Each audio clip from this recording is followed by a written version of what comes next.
Listeners of the T.R.O.N Podcast, welcome back. This is your host, Rashad Woods. Today, I have a very special guest today, entrepreneur, social media guru, and a very well-rounded individual from our neighbors up north on the West Coast in Vancouver, British Columbia, Daniella Granzotto. Thank you very much. Thank you so much for having me. I'm excited to be here. I really appreciate your time. You're very accomplished and you do wonderful things, whether it's apps, whether it's what you do currently in your current position. And I see you're very active on social media as well, too. And you've mastered a lot of different things, marketing, event planning. Tell us about your background? Oh, well, thank you. That's very kind of you to say. I have a very untraditional career background, I would say. I am a theater school dropout, so I did not graduate college. Yeah. And just started working quite early with an array of different jobs, anything from just serving and bartending to I was a magician's assistant at one point. Oh, wow. Yep, got cut up, did all that fun stuff.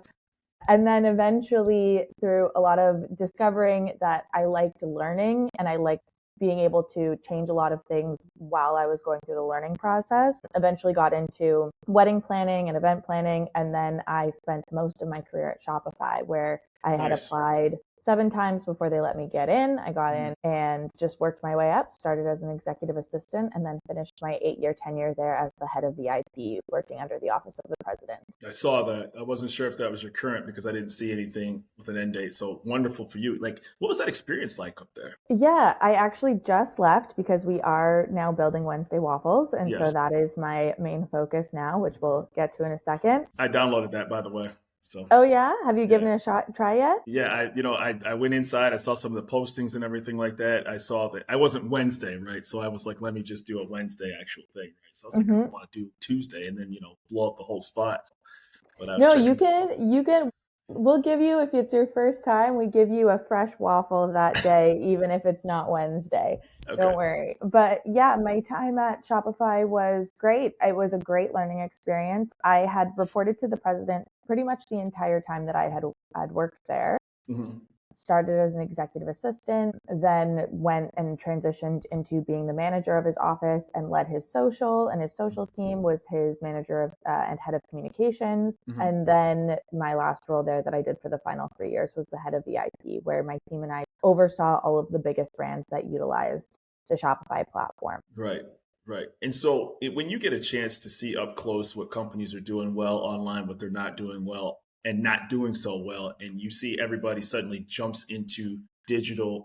I say this because companies have a tendency to chase the unicorn, right? One company does something, then everybody has to start doing it, but they may not have the expertise, the people involved with it, or the market strategy to do so. Did you see a lot of that when people suddenly need to start getting into selling online and creating online presences and things like that? I mean, there was definitely a large learning curve and a huge uptick at the time of COVID, right? That was probably the biggest historical change maybe ever that shut down all physical stores, and people had to start selling online immediately, whether they had the infrastructure, whether they knew anything about it.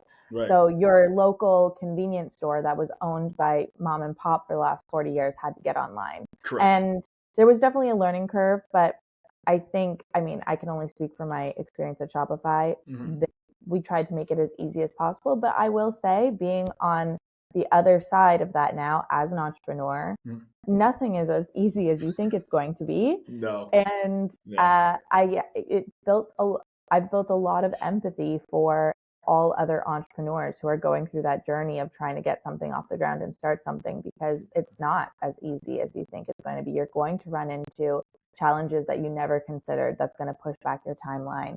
Right. And it's challenging to stay motivated and stay positive and stay focused on the goal. Absolutely. And so, I know that when we talk about Wednesday Waffles, it's funny because I was looking up, what waffling meant when I listened to one of your previous podcasts, and actually a British Australian term for short, conversations, which never occurred to me that was, a terminology that used, which shows, my cultural ignorance, so to speak. So how did that come to fruition? I know it was because of people staying in contact when they get older and grow apart. Yeah, so it actually just was started because one of our co-founders, Zach, he's based out of Australia, and he started doing this with his friends about 3 years ago. And he actually just posted on TikTok, hey, I've been doing this with my buddies. It's been super beneficial. I just recommend other people give it a try and do it. And I saw this TikTok. This TikTok went viral, had about 3 million views. And I just sent it to my girlfriends, and I, knowing I was about to move across the country, said, hey, I think we should try this thing. And as we started trying it, it became quite clear. We were just doing it in iMessage. And although you can technically do it in iMessage or WhatsApp, it became quite clear that there was limitations to doing it. First of all, it takes up so much of your phone storage, posting videos via chat. Oh, for sure. When you're in a group chat and you post a video and then the chat keeps happening, you end up losing those videos, right? In the scroll. Yes. And there was just a lot of limitations to it. It would cut you off at some point. So as the sender, I thought the whole video went through, but on the receiving end, only half of it went through. And I saw the benefits of doing this, but I saw that it shouldn't be in iMessage. This needed to be its own thing, and it needed to be standalone and special. And so I reached out to Zach, and I had a couple of friends here who are engineers who I've had experience growing businesses with. And we basically got together and said, this should be an app. And I said, Zach, are you in or out? Like, if we're building this thing, whether you're in or not. And he was in, thankfully. And that's how we got started. And so we first launched in March, just beta. And as I said, everything is harder than you think it's going to be. So we built an entire app in 3 months, and it was buggy. There was lots of challenges with it. For sure. It was not perfect, but through that, we received insane feedback, positive feedback of people wanting the app, people seeing the benefits from the app. And so we're just about getting ready to launch a B2 in September, which is just a complete rebuild from scratch. And so we're excited to see the impact that it's had on people. I think too, because, obviously social media is a crowded space, but a lot of it is for pizzazz and jazz, so to speak, right? So now you're in the situation where, and there's a space for that too, like, hey, somebody dunked the basketballs, there's a football highlight, there's the kids' soccer game, but even your personal relationships, you're like, I just want to talk to just the people that are in my inner circle, so to speak, right? Yeah, the concept of Wednesday Waffles is every Wednesday you record a 2 to 3 minute video just sharing what's going on in your life, your highlight reel, your lows with your intimate circle. It's really a friendship deepening tool, and it's meant to deepen the relationships that you already have. It's not meant to be a social media highlight reel of like, look how great I'm doing, that's inauthentic, or only the shiny stuff out to a big broad audience. It's really meant to deepen the intimate circle that you already have, whether that be with your siblings or your close friends or your family, or maybe your close coworkers at work. Beautiful. And so that's really the intention there. We want to bring it back to authentic connection. Despite being more technically connected than ever, 36% of Americans report being lonelier than ever. It's crazy, isn't it?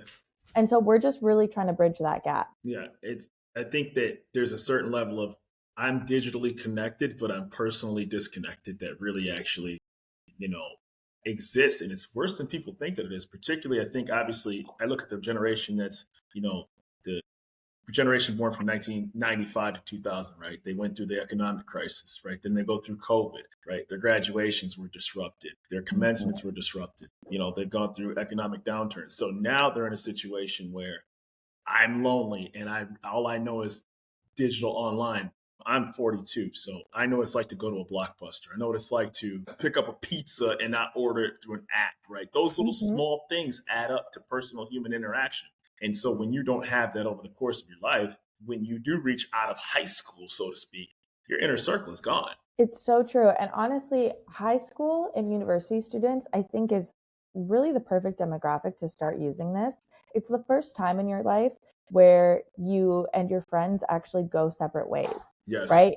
Up until high school and in university, your group of friends is from the same maybe 5-block radius. You see each other every day, and suddenly you're all going to different schools or different careers.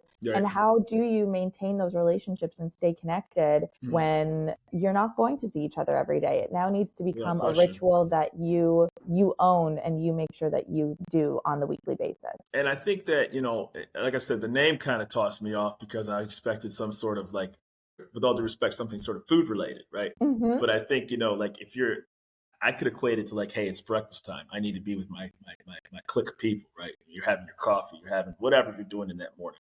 And so how has it grown? What's the next evolution of beta 2? I know you guys have proprietary information that you can't share, but where did you see necessarily where you can kind of dive into that wasn't done in version 1? Yeah, great question. We're really looking to add the gamification element of waffling. And so having a waffle streak, like really what we've created is it's not meant to be something that you stay on and have endless doom scrolling, right? Like this is meant to be something that get on, you share your updates, you get the updates of the people in your life, and Right. then you get off. There's a reason that you can only record on Wednesdays. It's not meant to be something that takes up all of your time. Yeah. However, it is designed to create authentic relationship, and we know that although technology can be a tool for that, it's super important that you take those relationships outside of the app as well. And so we are implementing some gamification. Let's say everyone in your waffle group, you all waffle every Wednesday and you all watch each other's waffles every Wednesday for a month straight. Then you'll get entered into a draw to win a $500 Airbnb gift card. And that way you can take your friend group on a weekend getaway and have a trip together in person and take the friendship out of the app as well. I thought, and just a thought in my mind, just briefly, and I have no idea if this was something to entertain your team, somebody who's looking for a friendship circle who doesn't have a waffle group, right? Right. Yeah, like, hey, that's a great question. We are currently right now, we're a friendship deepening tool. I think once we've mastered that, I absolutely agree. I think there's an opportunity for us to be a friendship finding tool. Yeah. But right now, and I also think people misunderstand a little bit when we say your waffle group. It does not need to be 5, 6, 7 people. In fact, almost all of the waffle groups we see right now are between 2 and 4 people. And so you can waffle with just your best friend. If that's one person you want to keep up to date with on a weekly basis, we don't want to feel like, oh, I don't have anyone to waffle with, that like you can't participate. Right. And so just to circle back to your beginning of your career, and I only ask this because I saw your social media presence, you do a lot of networking. How do people transition? How do people network? Because, you're going to these events, you're posting it on Instagram. So what's the misconception about networking? Because a lot of people look at it as almost like a dread, right? Like, I got off of work, now I got to go to this networking event, and for lack of a better term, flub it. And because that's what's required of me to be a business professional. Yeah. I mean, I'm one of those people that hate it too, transparently. But I think the real objective is like, don't anyone that you've done business with, if you really think about people who've supported you or have done business, it comes through relationship. For sure. And so if you go to these networking events or experiences with honestly the only intention of I just want to meet 3 cool people. It does not matter what they do. Right. It doesn't matter if it relates to my industry. It doesn't matter if I don't come out of it with a business lead. Like, I just want to get to know 3 different people who, if they're entrepreneurs, they're probably like-minded with you in some capacity, right? They have that little bit of delusion in their mind that it thinks that they can make it on their own. That's great. That's a great community to be a part of. And so I really, once I shifted my perspective of, okay, let's just go meet some cool people, and that's it, and that's a win on its own. You'd be surprised at how much more that attracts, because it does feel icky to go with the intention of like, here, download my app. For sure. But you never know what's going to come out of those. It's almost always someone that knows someone that knows someone that gets referred to you, rather than those direct people. And so just focus on being the best version of yourself and meeting great people, and don't worry so much about the business side of it. Well, it's funny, one of the reasons I created this app is because, for lack of a better term, I suck at networking, right? So like it's, it's not because I don't like to talk. It's because, well, you always run that risk of what is somebody really interested in? Because, you could, I watch sports that I don't get. I couldn't tell you the top 5 draft pick from, Alabama right now. I just couldn't do that, right? So there's a lot of lost in the sauce. But I was like, one of the things that motivated me was I know random things off the top of my head. I can dive. I get very interested. I'm a reader. I watch documentaries, and I focus very deeply on things that a lot of people. I'm a Wikipedia, for lack of a better term. Like, how you can get the Wikipedia wormhole for an hour and a half or something like that. So it dawned on me that it was best to present myself in this fashion because I can be fluid with the things that I like because I like various different things. We talked before the podcast about, grunge and Pearl Jam and Nirvana and Soundgarden. And then we could talk about your wedding event planning. So I kind of am a sponge. And so this worked better for me than necessarily going to a coffee shop and networking, so to speak. This is my different networking. And I think it's also important to remember that everyone else at that event is equally as like anxious about being there as you are. For sure. Right? And everyone wants to put on a good face and show a good impression. And if you can just show up and be your authentic self, which really is all that matters at the end of the day, then it's going to shine through. Right. And then I think the last thing, I mean, I'm sure you know this and have experienced this a lot podcasting, but people love to talk about themselves. For sure. So if you just ask questions, you're going to be the Absolutely. most liked person in the room, for sure. Well, too, is that, don't come in there thinking you're going to, like you said, push your business card or, have your phone out and, be the smartest guy in the room, so to speak. It's all about, listening, learning, and taking away one or two really good contacts that can, potentially, change your life. And so the most important thing is to listen, observe, and like you said, don't come in there with an agenda, so to speak, right? And if I may add one thing, I actually think the best way to enter any of those sort of environments is with the objective of, is there any way that I can help other people here? Exactly. And once you've helped someone else achieve part of their goal or their dream, whenever it comes time for you to call in that favor and them to support you, they will always do it. Right. That's really the benefit, is the more you can help others, the more that help will be returned to you tenfold. Yeah, it's weird.